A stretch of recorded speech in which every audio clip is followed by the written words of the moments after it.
5. Garston Infants School. I get lost. We moved from Oldham to Garston, Watford when I was 5 years old. This was in 1954, and my mum took me to my first day at school, which was Garston Infants School.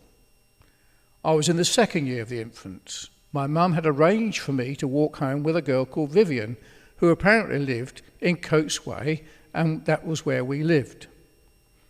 It was about 2 miles from home. Not that I knew my address, because I didn't. All I knew was that we had moved to a place called Garston, so I assumed we lived at Garston Road.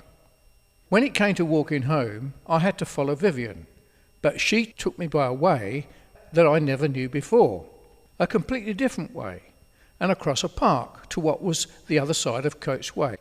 She left me there, and I had no idea where I was, as I didn't recognise anywhere at all. Feeling uneasy about this, I realised I was lost. So I made my way back towards the school across Garston Park and began to ask people where was Garston Road. There was no such place, but I insisted I lived in Garston Road. A man with a red dormobile offered to take me back to school to find out where I lived, so off we went. The school teacher said I lived at Coates Way, where Vivian had taken me to, but I said I didn't live there, as I couldn't recognise the place.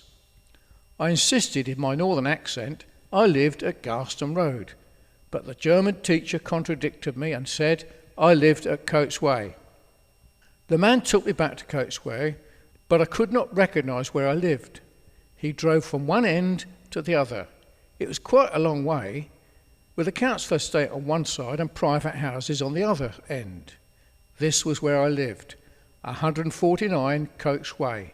I saw my mum in the front garden, so I arrived home after being lost on my first day at school. So the moral of the story is to learn and remember your home address, even at a young age, and I'm sure this applies to older people too.